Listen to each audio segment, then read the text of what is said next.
is shocking that in spite of these glaring realities and the dangers of reinstating subsidies, which will collapse the economy and create intractable distortions, the Nigerian Labour Congress, NLC, is leading and coordinating other groups to sabotage the federal government. NLC, after a 2-day warning strike in the first week of this month, has announced an indefinite strike to shut down the country. It is of note that NLC's insistence on the strike is despite the federal government's engagement with its leadership to explore options for addressing its demands. This raised our suspicion that the union may not be upfront with Nigerians as the true intent of its industrial action. Instance, while the NLC is slugging out with the federal government,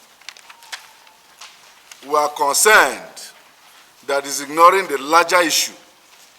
For instance, in a country of more than 200 million people, the number of persons in the employment of the federal, state, and local governments is fewer than 10 million, which means the NLC is barely articulate about what happens to those in private employment. The inflationary tendencies that will result from what the union is pursuing will further impoverish private sector employees, lead to more insecurity, and threaten national stability. Additionally, the posturing of the NLC is such that the issues the country is dealing with may be further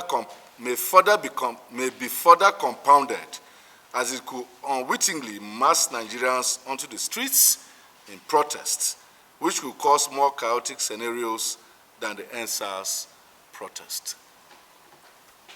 Ominously, it is now being mentioned that the NLC leadership has received $5 million from a certain opposition leader for mobilizing the strike, organizing protests, and throwing the country into crisis. The aim is for NLC to paint the Asiwaju government black and cause a destabilization plot that will bring the government down. Note that the NLC has been paid to undermine the presidency of Asiwaju and throw the country into confusion. Unfortunately, the recalcitrant disposition of the labor union tends to lend credence to this claim. Only such huge financial inducement can force people to willfully press ahead with sabotaging their country, even at the risk of causing untold damage to citizens. Note of caution.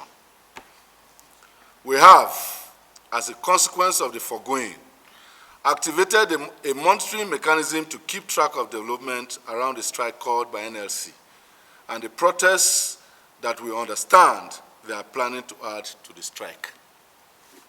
Since we do not want to be caught unawares, we want to tell the NLC in clear terms that we dare them to go on an indefinite strike.